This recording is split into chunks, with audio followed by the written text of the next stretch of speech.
A lot of this was a anti-BNP vote. আপনার কি মনে হয় যে আওয়ামী লীগের সমর্থক বলে যারা পরিচিত এর একাংশ ভোট দিতে এসেছিল? তারেক জিয়া যে কথাটা বলেছিলেন যে পিন্ডি আর দিল্লি মানে এক ডিস্টেন্সে রাখা হবে, আমরা কোনো দিকে যাব না, হ্যাঁ, which was I think very objectively said. যেই কারণে ইলেকশনটা আজকে হলো, সেই ব্যাকগ্রাউন্ডটা তো ভুলে গেলে হবে না, কনটেক্সট তো ভুলে গেলে হবে না। অল্প বয়সীতে যেই জিজ্ঞেস করছে যে কি দেখতে চাও তোমরা, সবাই বলছে নন করাপ্ট বাংলাদেশ। নন করাপ্ট হিসেবে ওরা কিন্তু জামাতকে দেখছে।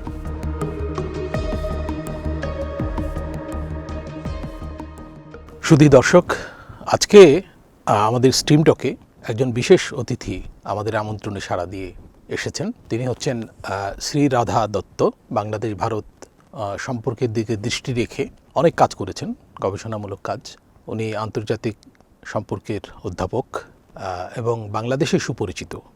বাংলাদেশে এবং ভারতের মিডিয়াতে, আন্তর্জাতিক মিডিয়াতেও বাংলাদেশ ভারত সম্পর্ক, এই অঞ্চলের ভূ রাজনৈতিক গুরুত্ব, নিরাপত্তা পরিস্থিতি, এইসব বিষয়ে নিয়মিতভাবে মত দিয়ে থাকেন এবং আমরা তার মত গুরুত্বের সঙ্গে বিবেচনা করি। দিদি কেমন আছেন? খুব ভালো, আপনাদের এখানে আসলে তো ভালোই থাকি। তো নির্বাচন পর্যবেক্ষণে তো এসেছিলেন আপনি, হ্যাঁ, যতখানি দেখেছেন একটু যদি মূল্যায়ন করতেন বা বলতেন। আমি একটু আগের কথাটা বলি যে আমরা ভারতে বসে সেটাই সবসময় কানে আসছিল কথা, আপনাদের এখান থেকেও আসছিল, খালি ভারতের অ্যানালিস্ট বলে না, যে ইলেকশন হবে না, ইন্টারিম গভর্নমেন্ট ইলেকশন দিতে দেবে না। হ্যাঁ, সেটা আচ্ছা, তারপর তো অনেকটা এগিয়ে গেল, মনে হলো ইলেকশন হবে। তখন বলা হলো যে না, একটা ল অ্যান্ড অর্ডারের ভয়ঙ্কর একটা সৃষ্টি তৈরি হবে, সহিংস নির্বাচন হবে। হ্যাঁ, সেই সব অনেক কিছু। তো সেই সব সময় তখন যাই হোক, তারপর আমি এলাম, আসার আগে স্বাভাবিকভাবে অনেকেই মানে আমার শুভাকাঙ্ক্ষীরা বলবো, ইনক্লুডিং ডিসকারেজ করেছে। হ্যাঁ, একদম, কারণ সবার ধারণা ছিল যে ভায়োলেন্সের একটা জায়গা তৈরি হয়ে যাবে, হবে। সো সেই সব ওইগুলো মাথায় রেখে অফকোর্স আমি এসছি, আমি এখানে খুবই আসি, কিন্তু আপনার তো পারসেপশন ছিল ভিন্ন। হ্যাঁ, একদমই, কারণ আমি সবসময় বলেছি ইলেকশন হবে, আমার নিজস্ব রিডিং তাই ছিল যে ইলেকশন হবে। ইলেকশন মানুষে চায়, মোর ইম্পর্টেন্টলি, ইলেকশন ছাড়া কোনো উপায় নেই। আর আমার মনে হয়নি ইন্টারিমের কাউকে দেখে বা যে ইঙ্গিতগুলো আসছিল যে তারা কখনো মানে পাওয়ার ছেড়ে যেতে চায় না, এরকম আমি কখনো, কারণ তাদের সঙ্গে কথাবার্তা তো হয়ে হচ্ছে, বা না হলে একটা মানুষের তো একটা আন্ডারস্ট্যান্ডিং থাকে। তো সেই কারণে আমি এটা নিয়ে বলেছি, লিখেছি যে ইলেকশন হচ্ছে। এখন ডেটটা এদিক ওদিক হতে পারে, সেটা অন্য ব্যাপার, বাট তারপর তো দেখলাম যে এই ডেটে ডিক্লেয়ার্ড হলো, সেই ডেটেই একদম হলো। তারপর আমি অফকোর্স আমি এসছি একদম লাস্ট মিনিটে, একটু ক্যাম্পেইনগুলো দেখলে ভালো লাগতো, বাট কাজের চাপ থাকে আমাদের সেই একটা। তো খুব ইলেকশন কমিশনের ব্রিফিংটা আমি অ্যাটেন্ড করলাম, আমার খুব ভালো লেগেছে। আমি এটা ইনফ্যাক্ট আমার প্রথম অফকোর্স এক্সপিরিয়েন্স এটা ইলেকশন কমিশনের কখনো ব্রিফিংয়ে। প্রথম ইলেকশন কমিশন বললেন, তারপর উনি যে বললেন, খুব ডিটেলিং করেছে, খুব সুন্দরভাবে, স্পষ্টভাবে, স্বচ্ছতা ছিল, হ্যাঁ, একদম ক্ল্যারিটি খুব ছিল। তো সেইটা তো ছিল। তারপর অফকোর্স সারাদিন, পরের দিন আমি সকাল মোটামুটি 9:30 10টা থেকে বেরিয়ে রাস্তায় 5টা 5:30 অবধি ঘুরেছি, ঢাকায় যে কটা জায়গা দেখতে পেরেছি। যেই একটা ফার্স্ট অ্যান্ড ফরমোস্ট লোক বেরিয়েছে, আমি অনেকগুলো আমি বুথে দেখেছি, 3 তলায় করেছে পোলিং বুথটা, স্কুল কলেজের মধ্যে, কিন্তু 1 তলা অবধি, গ্রাউন্ড অবধি কিউ চলছে দুপুর 2টোর সময়। আচ্ছা, তো তার মানে লাঞ্চের সময়। হ্যাঁ, কারণ একটা আমাদের দেশেও দেখেছি সকালের দিকে একটা ভিড় হয়, তাড়াতাড়ি গিয়ে ভোটটা সেরে দিই, তারপর আরেকটা লট আসে, তারা খাওয়া দাওয়া করে হ্যাঁ, যে ঠিক আছে এরকম। এখানেও তাই শুনেছি আমি। আর আমার অফকোর্স যেটা শার্প কন্ট্রাস্ট ছিল, আমি 24শে জানুয়ারিতেও ঢাকায় ছিলাম। জি, আমি এই প্রশ্নটা করতাম আপনাকে। আপনার মতামত তখন আমরা পড়েছি, আপনি সমকাল সহ বিভিন্ন পত্রিকায় ইন্টারভিউ দিয়েছেন। তো সেই নির্বাচন নিয়ে আপনার ক্রিটিক্যাল ভিউ ছিল, হ্যাঁ, সেটা একটু স্মরণ করবেন, আপনি কি বলেছিলেন? অত ডিটেল মনে নেই, কিন্তু আমার যেটা মনে পড়ে, আমরা সকাল থেকে ঘুরছিলাম, অফকোর্স তখন কোনো অফিসিয়াল আমার এই ব্যাপার ছিল না, আমি আমার বান্ধবীদের সাথে দুটো ছোট ছোট জায়গা, মানে আমরা বনানী, বসুন্ধরা, এরকম। তো অনেক জায়গা তো ঠিক জানি না, ওরকম তো কাগজ নিয়ে বেরোয়নি যে কোথায় বুথ সেন্টার বা কিছু। রাস্তায় যাকে পাচ্ছি জিজ্ঞেস করছি যে যেই লোক দেখছি একটু বা কিছু ওরকম, কোন দিকে পোলিং সেন্টারটা দেখান তো। মানে আমার অ্যাটলিস্ট 4টে এক্সপিরিয়েন্স মনে আছে, 4টে ইনসিডেন্ট, যেখানে তারা আমায় বলেছে যে এইদিকে যান, বাদিকে যান, এরকম এরকম, কিন্তু তারা আবার নিজেরা অ্যাড করেছে আমরা কিন্তু ভোট দিতে যাচ্ছি না। সো এটা বলার একটা জায়গা তৈরি হয়ে গেছিল বলার মতো। আর সো ন্যাচারালি তারপর আমরা ঘুরলাম যতটা পারি, মানে ঘুরলাম প্রথমে পায়ে হেঁটে, তারপর রিক্সা করে, তারপর আমার বন্ধুর কি বলে জামাই দিদির বোনের বর, সে আমাদের নিয়ে গেল ওই 5টা 5:30 অবধি ঘুরে টুরে দেখে এলাম। তখন আমরা জাস্ট বসেছি বাড়িতে, যখন ইলেকশন কমিশনের ওনারা যেটা করেন ওই কতটা কীরকম পোলিং সুষ্ঠুভাবে হয়েছে, তখন উনি একটা নাম্বার বললেন, সেই নাম্বারটা আমার খুব মনে পড়ে। ওনার হাতে কেউ হাত দিলেন, হাতটা সরে দিয়ে মানে কেউ ডাকলেন ওরকম করে, আবার উনি বললেন সরি আমার নাম্বারটা ভুল, এই নাম্বারটা ভোটার্স টার্ন আউট হয়েছে। তো আমি হাসলাম, আমি কি বলবো যে চোখের সামনে দেখতে পেয়েছি। বাকি কোথায় কি হয়েছে জানি না, ঢাকাটা অনেকটা জায়গা কভার করেছিলাম সেদিন সকাল থেকে। আমি 9টা কেন আরও আগে হয়তো বেরিয়েছি। তো তারপরে অফকোর্স আমি যা বলার বলেছিলাম যে আমার মনে হয় না 15%-এর বেশি টার্ন আউট, সেটা আমার ধারণা যে বলেছিলেন। হ্যাঁ, যে আমি বেশি করে হয়তো বলছি, 15% হয়তো না, বাট আমি ধরে নিচ্ছি যে সব তো আমার পক্ষে সম্ভব হয়নি দেখা, বাট আমি কোনো জায়গাতেই মানুষ দেখিনি। আর আমি যেটা আমি সবসময় বলি যে আমাদের অনেক বন্ধু বান্ধব এত বছর ধরে আসছি এখানে, আত্মীয়র মতো হয়ে গেছে সব বন্ধুরা, সবাইকে ফোন করে জিজ্ঞেস করেছি ভোট দিলে ভোট গেলে। আমার একটা মানে 2জন বন্ধু বাদ দিয়ে কেউ যায়নি ভোট দিতে। তো আমি তো যেটাই বলেছিলাম বোধহয় তখনও, যে আওয়ামী লীগরা নিজেরাই আওয়ামী লীগকে ভোট দিতে। হ্যাঁ, আমি এই প্রশ্নটা করতাম যে আওয়ামী লীগের ভোট এখনো কিন্তু বিভিন্ন জরিপে এসছে, বলা হচ্ছে একটা পপুলার মত আছে যে আওয়ামী লীগের ভোট এখনো কমপক্ষে 20% এখনো, এই পতনের পরও 20 থেকে 25। তার মানে হচ্ছে যে তাদের ভোটাররা তাদের ভোট দিতে আসেনি। 24-এ আসেনি, একদমই না, কারণ এই নির্বাচনে 59.44 প্রায় 60 ধরে চললাম, 60 ধরে চললাম। তো আমরা যেটা দেখেছি, আমি সবসময় বলি সাউথ এশিয়াতে বাংলাদেশ এটা একটা আমাদের শেখার জায়গা, দ্যাট খুব অসম্ভব ভালো ভোটার্স টার্ন আউট হয়। আমাদের তো 87% এক্স্যাক্টলি, যেটা 2008 ডিসেম্বরে আমি তখন ছিলাম, বাংলাদেশ নিয়ে অবহিত। সো সেইটা ইভেন 91 এর খুব ভালো টার্ন আউট ছিল, 55% ছিল। ওকে, 91-এ যেটা সামরিক শাসন থেকে গণতন্ত্র উত্তরণের জন্য হয়েছে, সেটা তারপরে তো 2001 এরপরে বেড়েছে, বাড়তে ওই পর্যন্ত গেছে। 2008 এর খুব সুন্দর ভালো ইলেকশন। তো সেই অনুযায়ী এটা হয়তো কম, মানে ইন পার্সেন্টেজ ফর্ম, কিন্তু 2-3টে ফ্যাক্টর।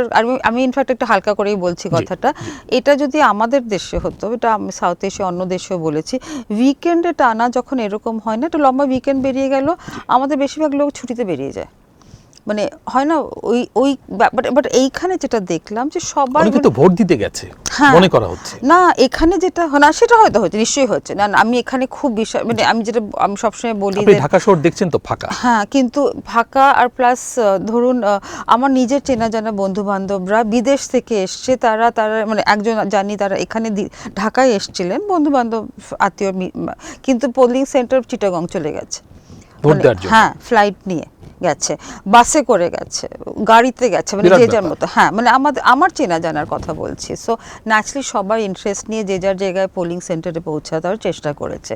তো সেটা আমার মনে হয় 60%-এর জায়গাটা হয়তো পোস্টাল ব্যালটও চালু হয়েছে অনেক, হ্যাঁ, খুব ভালো বিদেশ থেকে, হ্যাঁ, যেটা আমাদের অনেকেই বলেছেন যে তারা ইউজ করেছেন এটা এবার সেই জিনিসটা। ইনফ্যাক্ট বলেছে ইন্টারনালও বোধহয় হয়েছে, যারা অন্যান্য দায়িত্বে থাকে। দ্যাটস রাইট, হ্যাঁ, সেটা তো কাজ করে। বাট একটা সার্টেন পার্সেন্টেজ যদি কম ভাবি আমরা যে কেন হলো, তার মধ্যে মনে হয় আওয়ামীর কিছু লোক আসেনি। মানে আমার হয়তো মনে হতে পারতো এটা 65 বা 68% হতো, হয়তো একটা সেকশন বেরোয়নি। আরেকটা ইনফ্যাক্ট আমি তার কালকে একটু দোকানপাটের চেষ্টা করে, সবই বন্ধ, একটু সন্ধ্যেবেলা বেশ কয়েকটা জায়গায় গিয়ে জিজ্ঞেস করছি ভোট দিয়েছেন, বোঝার চেষ্টা করেছি। হ্যাঁ, তো একজন আমায় বললো না যায়নি। এলাম কেন? ভয়, কারণ ও তো শহরের মধ্যে বসে আছে। এলাম কোথায় বাড়ি? এখানে। হ্যাঁ, এলাম কেন? খুব লেজি হয়ে গেছিলে, সিনেমা দেখছিলে? মানে আমি চেষ্টা করছিলাম জিজ্ঞেস করার, তার মধ্যে আবার অনেকেই বলেছে না আমি কিন্তু সকালবেলা গিয়ে দিয়ে এসছি, মানে একটু বাইরে। সো একটা সার্টেন পার্সেন্টেজ হয়তো আমার মনে হয় যে আওয়ামী নেই, তারা ফিল করেছে যে আওয়ামী লীগ আমার পছন্দের দল নেই। হ্যাঁ, সেটা একটা, বাট দ্যাটস ওখানে ইনফ্যাক্ট আমি একবার মিরপুরের একটা জায়গায় ছিলাম দাঁড়িয়ে, সেখানেও কি খুব সুন্দর কথাটা আমি এখন মানে বলতে পারছি না, যে ভোটের সাথী তুমি, কিন্তু এখন একে মানে বিএনপি এটা কি ধানের, হ্যাঁ, ধানের ভোটের সাথে কিন্তু ধানের শীষে ভোট দিচ্ছি, মানে এরকম করে, মানে বন্ধু বান্ধবদের মতোই হাসাহাসি হচ্ছে। তো খুব মজার জি, লেগেছে জি। আমার এক্সপিরিয়েন্সটা। তো এটা আমাদের পরিচিত বৃত্তেও অনেক মানে নৌকা সমর্থক, নৌকার দীর্ঘদিনের ভোটার, তারা এই প্রথম ধানের শীষে ভোট দিয়েছে। আমরা ব্যক্তিগত অভিজ্ঞতায় দেখেছি, আমরা জানি একটা অংশ।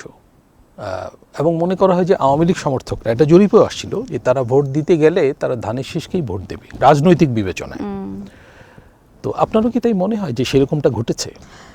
কিছুটা আমার মনে হয় না, মানে এখনো মানে আমি অত ডিটেলসে দেখিনি, কিন্তু কিছু মনে হচ্ছে আবার অন্যদিকেও গেছে। আচ্ছা, একটা একটা আমার একটা slight reading of DUCSU election, আমি ভুল হতে পারি জি, কারণ জি। ডাকসুর সময় আমি ছিলাম এখানে ঢাকাতে, ওই সময় দেখেছি কি অসম্ভব সুন্দর ক্যাম্পেনিং করেছিল সব, স্পেশালি শিবিরের দল বলবো, খুব ভালো লেগেছিল। আমি আসলে আমার ওই এক্সপোজারটা শিবিরের কাছে ছিল না, আমার একটা উল্টো ধারণা ছিল।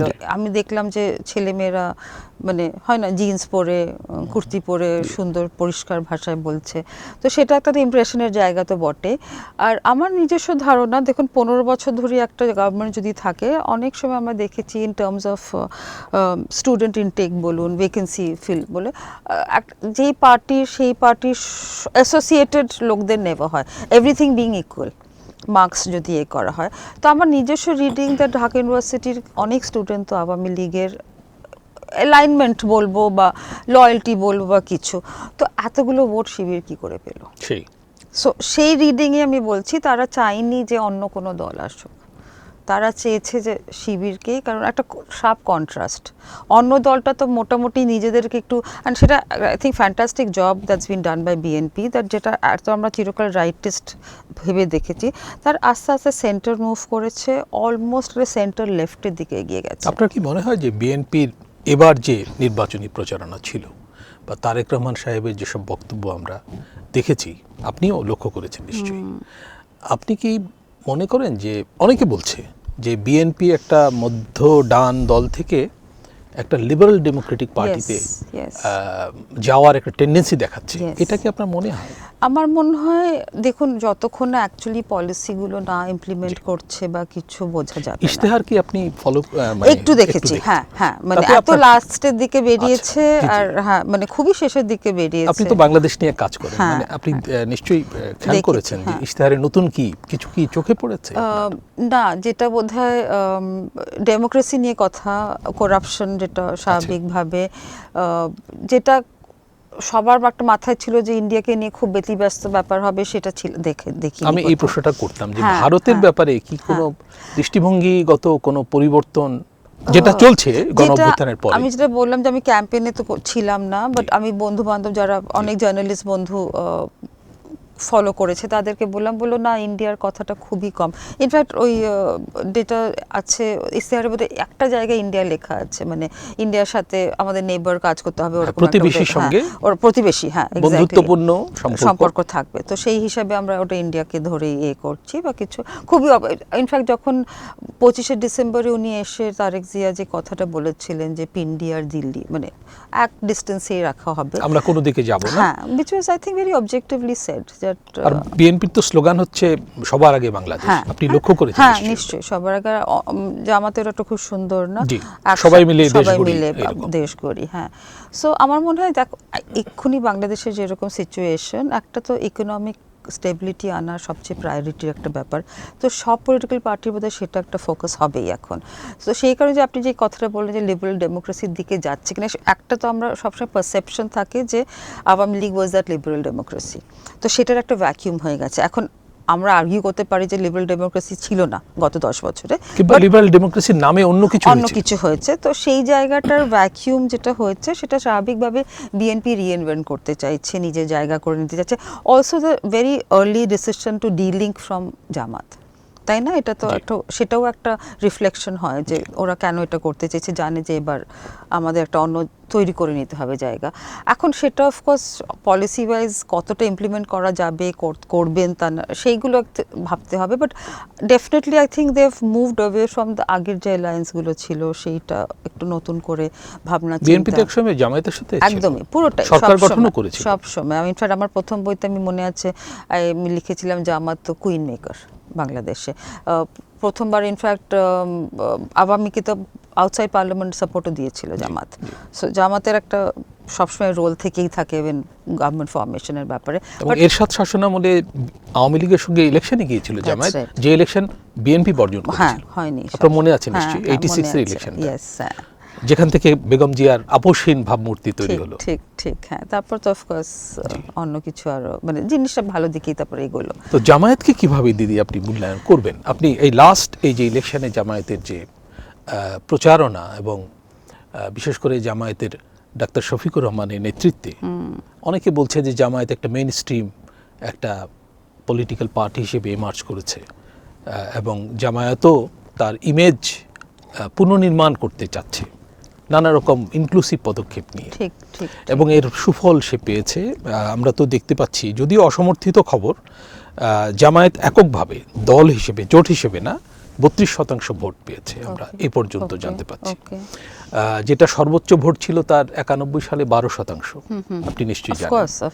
তো এটা যদি সত্য হয় তাহলে এবং 68 সিট এককভাবে দলীয়ভাবে, জোটগতভাবে আরো বেশি। তো এটাকে তো অনেকে জামায়াতের একটা মানে থ্রু ডেমোক্রেটিক প্রসেস জামায়াতের একটা উত্থান হিসেবে নিশ্চয়ই দেখছে। নিশ্চয়ই, আই থিংক দেভ ডান। এটাকে আপনি কিভাবে দেখুন, একটা মানে অবজেক্টিভলি দেখতে গেলে আমি তো ভারতে বসে আছি, তো আমার একটা সার্টেন বায়াস আছে অ্যাবাউট দিস, কিন্তু আমি সেটা বাদ দিয়ে যদি বলি, মানে এনি পলিটিক্যাল পার্টি যে ভারত থেকে এই জায়গায় চলে আসতে পারে অ্যান্ড যে কাজগুলো করেছে, যেটা আমি ডাকসুর কথাই বলছি, ডাকসুর পরে হয়ে গেছে ইলেকশন, অনেকে আমি খুব চেষ্টা করি প্রত্যেকবার যখন আসি, এবার সময় হয়নি যে কোনো ইউনিভার্সিটিতে শিক্ষিত তরুণদের মধ্যে জামায়াতের পেনিট্রেশন বেড়েছে, খুব এটা ভালো, বলা হচ্ছে। খুবই, কারণ আমি যাদের সাথে কথা বললাম, ইনফ্যাক্ট ভোট দিতে গেছে, তারপরে বন্ধু বান্ধবদের ছেলে মেয়েদের সাথে কথা বলার চেষ্টা করলাম দুটো কারণে। একটা, আমার ধারণা যে যখন 24শে অগস্টের ঘটনা ঘটলো, তার এক মাসের মধ্যে যেই জায়গাগুলো আওয়ামী নিজের থেকে, আপনারা খুব চাঁদাবাজি যেটাকে আমরা মানে ইজিলি বলি, বা আরো যেই টাইপের মানে একেবারে গ্রাসরুট পর্যন্ত, হ্যাঁ, সেই জায়গাতে বিএনপি ঢুকে গেল। মানে আমার মনে হয় 1 মাসও লাগলো না ঢুকতে। আমি আসি যখন, রিক্সাওয়ালা বলুন, দোকান বলুন, সব জায়গায় অনেকে বলছে ডে ওয়ান থেকে, হ্যাঁ সবাই, হ্যাঁ সেটাই বলছে। মানে আমি 1 মাস কারণ আমি একটু পরে এসেছি, তো আমি সেই কারণে আমি বোধহয় প্রথম সেপ্টেম্বরের দিকে আসলাম আফটার ওটা, তারপরে আবার পরে এসেছি, সেপ্টেম্বর একটু পরে, ভুলে যাচ্ছি। কিন্তু সেই যখন খোঁজ নিতে শুরু করলাম, এখানে ওখানে জিজ্ঞেস করলাম, ছোট ছোট দোকানদার থেকে শুরু করে, মানে দেখুন স্পর্শ করে কেউ বলে না, কিন্তু সবাই বলছে কি আর তফাৎ হলো, কি আর বদলালো, মানে এই টাইপের কথা। কেউ তো আমাকে ওপেনলি বলেনি না, আমি এরকম। সো আমার নিজস্ব রিডিং যেটা হলো, যে মনে হচ্ছে ঠিক যেটা ওরা আগে দিত, যেরকম মানে রেজিম চেঞ্জের পরে যেটা হতো সেই রকম হফতার ব্যাপারটা, খালি মানে মানুষ পাল্টে গেল বা এই ঘটনা একই, হ্যাঁ জিনিসটা একই।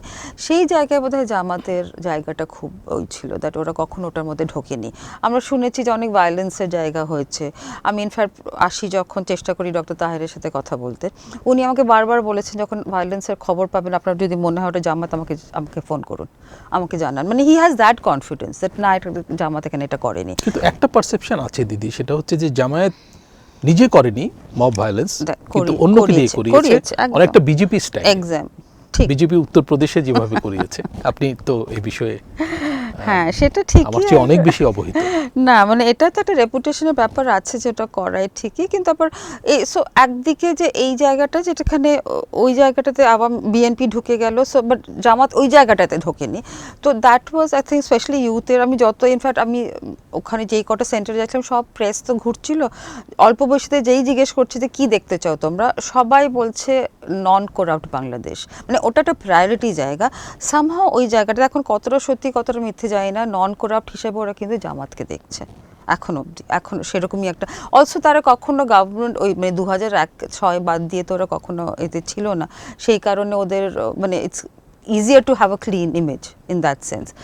সো একটা তো অফকোর্স দেখুন, এই দেশে বসে তো স্বাভাবিকভাবে একটা ইসলামের একটা জায়গা তো আছেই, তো সেই জায়গাটা হয়তো আরও আমরা যদি, আমি একটু সবাই ওটা নিয়ে খুব করছে যে বর্ডার ডিস্ট্রিক্টগুলো সব গেছে জামাতের কাছে, বাট এটা ঘটনা সবসময় সব বর্ডার ডিস্ট্রিক্ট, হ্যাঁ বর্ডার ডিস্ট্রিক্ট মানে you have a far more right মানে প্রেজেন্স, আর এখানে আরও বেড়েছে।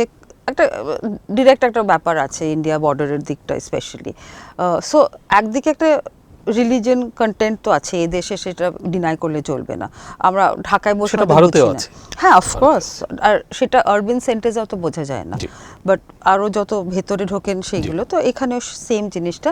Plus I feel a lot of this was a anti BNP vote. আমার এখন আমি সেটাই বলছি, এখনো ডিটেলস করিনি, এখানে এসে অন্য কিছু নিয়ে আপনার ব্যস্ততা। কি এই নির্বাচন নিয়ে কাজ করার আগ্রহ আছে আলাদা করে? আচ্ছা, ইচ্ছে আছে, আমি জানতে চাচ্ছি। ইচ্ছে আছে, কারণ এক তো আমার আমি একটা মানে আপনার কাছে কি ইন্টারেস্টিং মনে হচ্ছে? খুবই ইন্টারেস্টিং, স্পেশালি যে গবেষক হিসেবে আমি বলছি। হ্যাঁ, গবেষক হিসাবে একটা তো নাম্বার নিয়ে খুব কথা উঠেছিল যে আমি আমার নাম্বার যেগুলো আগে আমি লিখেছি বা বলেছি যে একটা রেঞ্জে, মোটামুটি সেই রেঞ্জে আমি কখনো ভাবিনি বিএনপি 200 বেশি যাবে। So I am very happy surprise যে ওরা 200 বেশি আপনার গেছে। প্রেডিকশন মেলেনি? না, ওইটা মেলেনি। আচ্ছা। কিন্তু আবার জামাতের ফিগার্স মোটামুটি আমার actually I think I went wrong on the independent numbers.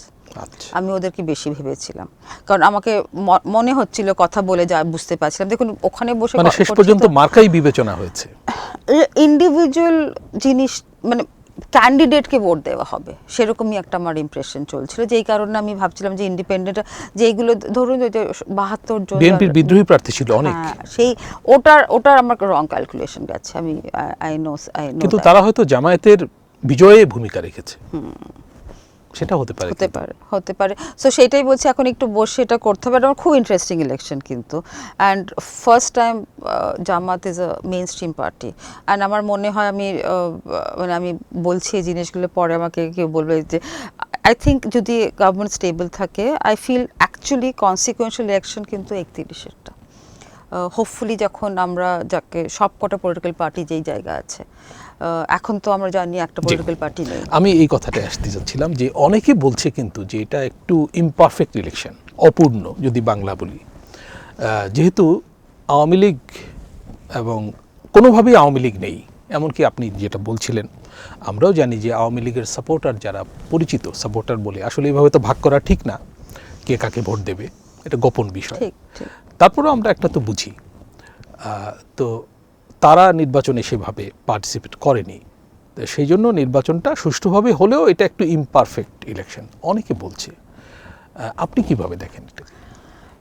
আমার মনে হয় মানে সেটা অফকোর্স মানে ফ্যাকচুয়ালি তো নিশ্চয়ই তাই। মানে আমাদের দেশে যেরকম বলা হচ্ছিল ইনক্লুসিভ না, ইনক্লুসিভ তো আমরা 14 থেকে দেখিনি, বাট সেগুলো তো ইলেকশন মেনে নিয়েছিলাম।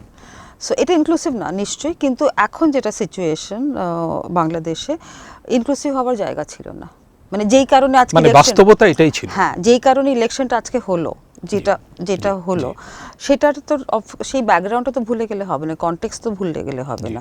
সো আমার ধারণা যে 1500 ধরে নিচ্ছি, 1500 যেটা জাতিসংঘ বলেছে 1400 কমপক্ষে। হ্যাঁ, সেটাই যদি ধরে নিই, তো সেই তাদের এবং কয়েক হাজার হতাহত গুরুতরভাবে। হ্যাঁ, মানে আমি অনেকে চোখ হারিয়েছে, কতবার মানে আমার মনে আছে যখন অল্প বয়সী আমি একটা এবং ইয়াং পপুলেশন, হ্যাঁ, ইউথের একটা কনফারেন্সে এসলাম, তখন আমি কথা বলেছিলাম, অনেকে তখনও হাসপাতালে এই ট্রিটমেন্ট চলছে। সো তাদের ফ্যামিলিরা তো কোনোদিন ভুলতে পারবে না, মানে তাদের সঙ্গে যারা কানেক্ট, এক্স্যাক্টলি, তাদের ওয়েলবিশার, হিউজ পপুলেশন। হ্যাঁ, তো তাদেরকে কিভাবে করা হবে? এবং এই গণঅভ্যুত্থান কিন্তু একেবারে গ্রাসরুটে ছড়িয়েছিল। এক্স্যাক্টলি, এটা 90 থেকে আলাদা। হ্যাঁ, সেই আপনি এগ্রি করেন? একদম 100%। আমি প্রথম দিন থেকে বলেছি এটা একদম ফ্রম দ্য বটম একটা মুভমেন্ট। এটা নিয়ে অনেক আমাকে, আপনিও জানেন, সেটা অনেক সমালোচনা হয়েছে, যারা এটাকে জঙ্গি হামলা মনে করে। হ্যাঁ, একদম জঙ্গি হামলা, আর প্লাস বাইরের অর্গানিক না। হ্যাঁ, একদমই অর্গানিক না, বাইরের থেকে করা হয়েছে। হ্যাঁ, ষড়যন্ত্রমূলক। হ্যাঁ, আমি সবসময় বলি যে আমি কিছু বছর তো শিক্ষকতা করছি, চিরকাল আমি ইউথ নিয়ে কাজ করতে পছন্দ করি, যে আমি ইয়ার্কি মেরে হালকা করে কোথাও বলেছিলাম যে আমার ক্লাসে 35টা বাচ্চা আমি যাদের পড়াই, ধরুন রাফলি মোটামুটি 35টা বাচ্চাকে আমি টাইমে টার্ম পেপার দিতে পারি না, মানে এত আমার ইনফ্লুয়েন্স কম। কিন্তু আমার ওপরেই ওদের ক্রেডিটটা ডিপেন্ড করছে, ফাইনালি কি গ্রেড হবে সেটা আমার উপরে, তাও ইনফ্লুয়েন্স করতে পারি না। আর কেউ 1000 মাইল দূরে থেকে তারা এমন ইনফ্লুয়েন্স করলো যে বাচ্চারা হাজারে রাস্তায় বেরিয়ে এলো। সো আমি সেটা কিছুতেই করি না। আই স্টিল বিলিভ, অফকোর্স তারপরে অনেক ইনফ্লুয়েন্স হয়েছে, সেটা স্বাভাবিকভাবে। ইনফ্যাক্ট আমি এটা নিয়ে ঝগড়াও করেছি যে ডক্টর তাহের এক সময় বোধহয় বলেছিলেন যেরকম, ডক্টর তাহের বা কোনো ফ্রম জামাদের, ওটা ওনাদের মুভমেন্ট। সো আমি বলেছি এটা একদমই আপনাদের মুভমেন্ট না, মানে আমি অনেকদের চিনি যারা আপনাদের সাথে কোনো সম্পর্ক নেই, কিন্তু এরকম সিচুয়েশন তারা রাজি নাই মেনে নিতে। তারপর অফকোর্স এটাও নিয়ে আমি বলেছি, প্রফেসর ইউনুস যখন নিউ ইয়র্কে গিয়ে বললেন that it was a meticulously planned, master mind একজন আছে। আর আমি না তখন বলছি যে আমি কার জন্য চিৎকার করছি। আপনার কি মনে হয়েছিল উনি একটু কনফিউজড? আমি বুঝতে পারিনি অনেস্টলি। দে টু কিংবা wrongly briefed? I have a huge amount of respect for Nobel laureate like him. অপূর্ব কাজ হয়েছে গ্রামীণ ব্যাংকের, আমি অল্প যেটা বুঝি নিজে দেখেছি, কিন্তু দু তিনটে জিনিস, এটা একটা পয়েন্ট। তারপর মনে আছে যে যেটা উনি নর্থ ইস্ট নিয়ে, বে অফ বেঙ্গল নিয়ে যেই কথাটা বলেছিলেন, তার কোনো মানে জিওগ্রাফিক্যাল যুক্তি নেই, মানে যেই কথাগুলো। তো সেই কিছু কিছু জায়গায় মনে হয়েছিল একটু ইররেলেভেন্ট, নট রিকোয়ার্ড বা কিছু। তো সেইভাবে, বাট আমার ওভারঅল স্ট্যান্ডিং যেটা about position about the movement remains that হ্যাঁ এটা একটা একদম স্বতঃস্ফূর্ত মুভমেন্ট ছিল। যদি একটা প্রশ্ন করি মাঝখানে, সেটা হচ্ছে যে গণ অভ্যুত্থান, মাস আপরাইজিং, তো একই সময়ে গত কয়েক বছরে আমরা যদি একটা দশক ধরি, তাহলে তো ওই যে জেসমিন রেভলিউশন হলো, সেখান থেকে ছড়িয়েছে ঠিক সাউথ এশিয়াতেও হয়েছে, একাধিক দেশে, শ্রীলঙ্কায় হয়েছে, নেপালে হয়েছে, আমাদের পরে আগে। তো এগুলোর সাথে কম্পেয়ার করে আপনি কি একটু বলবেন যে বাংলাদেশের এক্সপিরিয়েন্সটা কোথায় ভিন্ন? আমার মানে যদি আমি শ্রীলঙ্কাটা দেখি, Sri Lanka was not necessarily A youth, মানে ইট ওয়াজ মানে but it was more of a civil society movement আমার নিজের সাথে, যেটা এখানে শুরু হয়েছিল ইউথ হিসেবে, তারপর সবাই মানে চাকরির দাবি থেকে, হ্যাঁ এক্স্যাক্টলি, রিজার্ভেশন কোটা নিয়ে, ডিসক্রিমিনেশন, হ্যাঁ। সো সেটাই মানে দেশ ভালো করছে ঠিকই, আমরা জানি বাংলাদেশের অনেক কাজ হয়েছে, ইমপ্রুভমেন্ট হয়েছে, ইকোনমি বেড়েছে, ইকোনমিক গ্রোথ হয়েছে, কিন্তু employment was a huge issue. এটাও সাউথ এশিয়াতে অনেক জায়গায়, বাট সেটা দিয়ে ওটা সো শ্রীলঙ্কা একটু ওই ছিল, ইট ওয়াজ নট নেসেসারিলি ওটা, শ্রীলঙ্কাতে একটা নির্বাচিত সরকার ছিল, হ্যাঁ। আর প্লাস অলসো যেটা মানে ইকোনমিক যে ক্রাইসিসে ওরা পড়ে গেছিল, সেটাতে সবাই এফেক্টেড হচ্ছিল। It was just not one employment matter, inflation ছিল, ভীষণ মানে মানে সবকিছু, হ্যাঁ সেই কারণে। সো ওই জিনিসটা আবার নেপালে আবার যেটা হচ্ছে সেটা একদমই আবার মানে অনেকের ওই যে যেটা because of the banning of the social apps, সেটা ইজ দ্য ট্রিগার।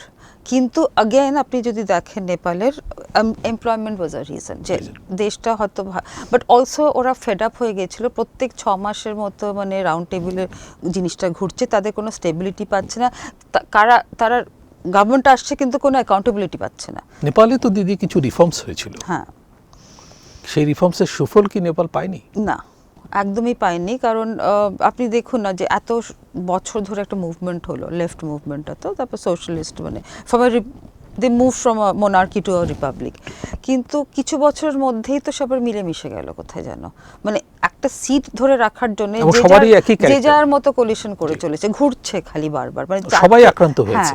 তো সেইটা বোধহয় একটা অন্য টাইপের একটা ক্রাইসিস তৈরি হয়েছিল। সো আমার মনে হয় এভরি মুভমেন্ট হ্যাজ আ, আমি একটা ছোট্ট কাজও করেছি, ওটা হয়ে গেলে আপনাকে শেয়ার করবো, ওটা চেপে গেলে, যে ফ্যাক্টরসগুলো কিছুটা, ট্রিগারগুলো হয়তো আছে, but large factors of course always economic conditions, সেটা তো সবসময়। বাংলাদেশ নিয়ে আপনার একটা বই প্রকাশিত হওয়ার কথা, আমি যতটুকু জানি যে বাংলাদেশ রিজিওনাল আইডেন্টিটি থেকে বেরোচ্ছে, এরকম একটা বই। ওটা হয়ে গেছে, হ্যাঁ হ্যাঁ, ওটা ইনফ্যাক্ট এখানেই আপনাদের এখানেই লঞ্চ হয়েছিল 2024-এ, অ্যাকচুয়ালি 24-এ আমরা মধ্যে এপ্রিল মাসে এসে লঞ্চ করেছিলাম। আমার ওখানে কি মানে ফোকাসটা কি আপনার? ফোকাসটা ইনফ্যাক্ট আমি এখন আজকে এটা বলি, আমার মনে আছে 20-এ আমাদের লঞ্চ হলো বইটা। এসেনশিয়ালি আমি বলছি যে বে অফ বেঙ্গল, ইন্ডিয়ান ওশান একটা নতুন একটা জায়গায়, মানে from in terms of international politics একটা নতুন রেলিভেন্স নিয়ে এসছে, because of Indo Pacific, China, US.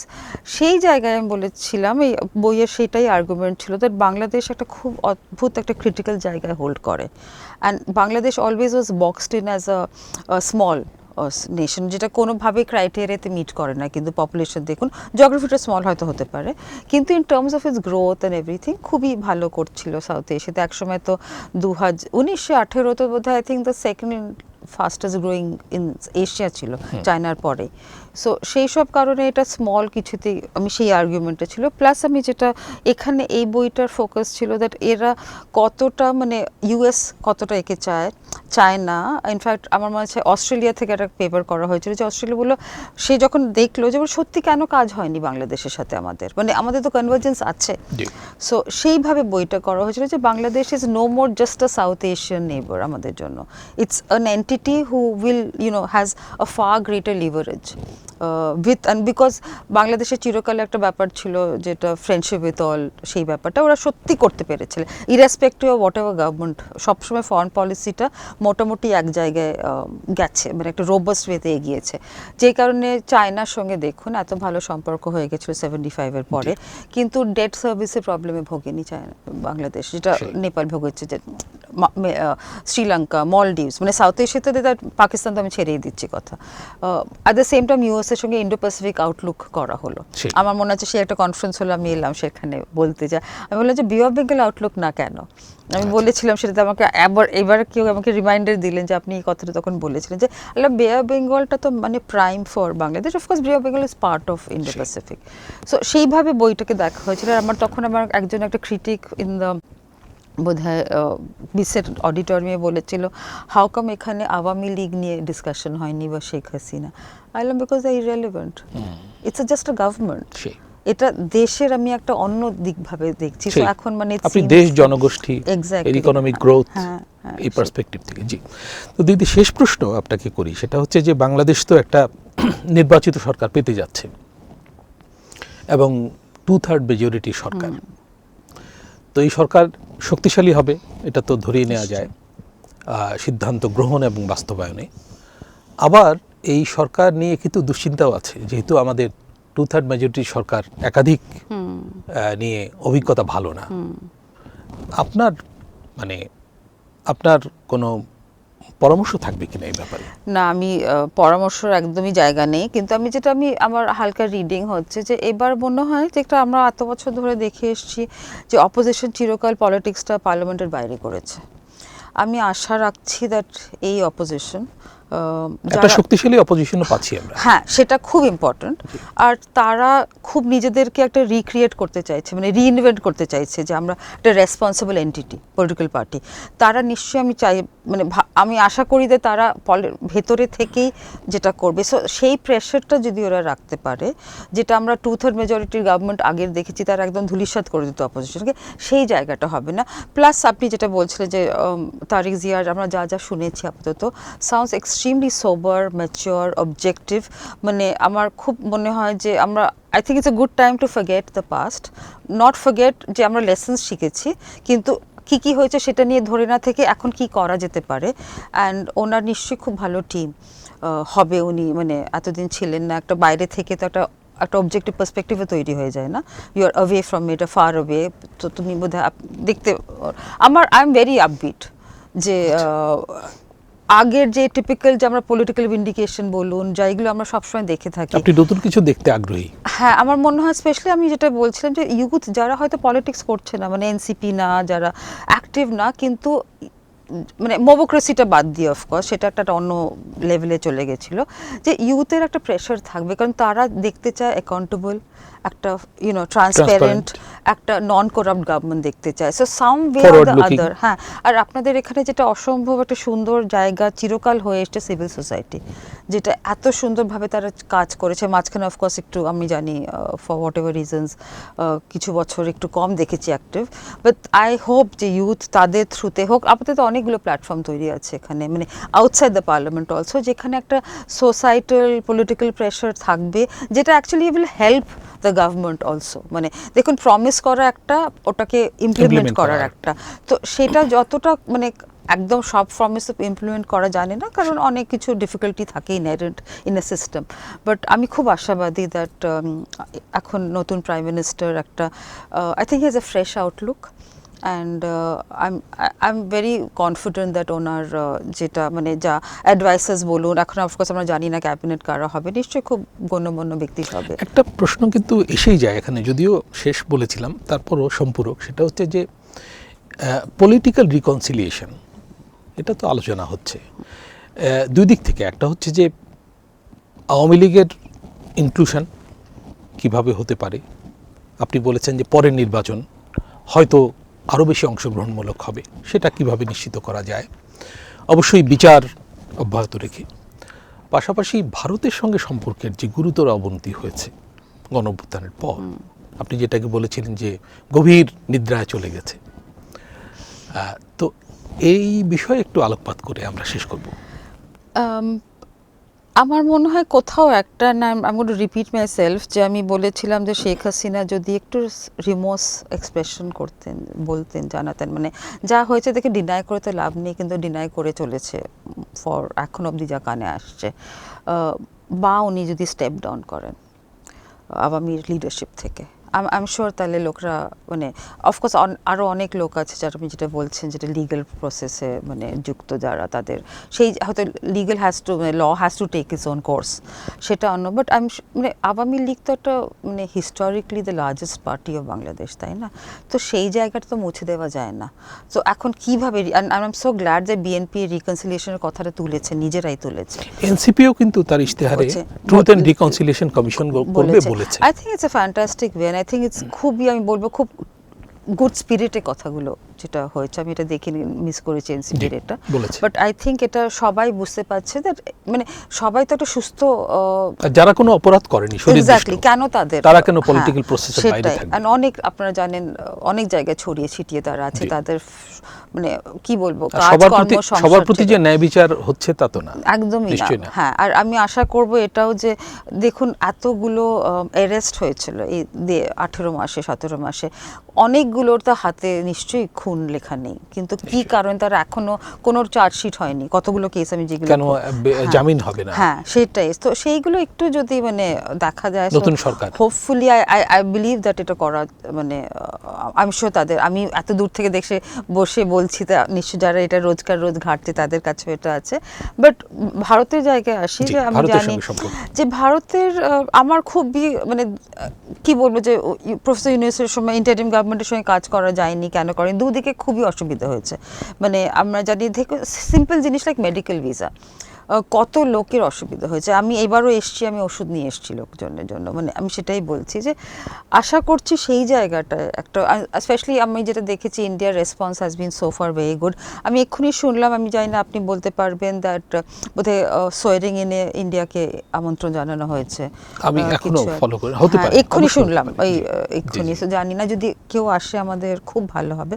আমি বিশ্বাস করি দ্যাট ইন্ডিয়া, বেগম জিয়ার অন্ত্যেষ্টিক্রিয়া কিন্তু ভারত থেকে ফরেন মিনিস্টার এসেছে, হ্যাঁ অফকোর্স, সেটা তো নিশ্চয়ই উনি একটা মানে প্রাইম মিনিস্টার চিঠিও দিয়েছিলেন, মিস্টার মোদি, সেটা ব্যক্তিগত চিঠি, হ্যাঁ শুনেছি সেটা।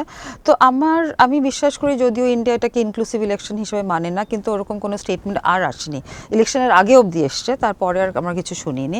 সো ন্যাচারালি আর কংগ্রাচুলেশন যখন উনি করেছেন, তার মানে ইন্ডিয়া বলেছিল যে একটা ইলেক্টেড গভর্নমেন্টের জন্য ওয়েট করছি আমরা। এক্স্যাক্টলি, তো ইলেক্টেড গভর্নমেন্ট এসছে, প্রাইম মিনিস্টার মোদি টুইট করেছেন, আই থিঙ্ক দুটো বা কটা টুইট এসছে।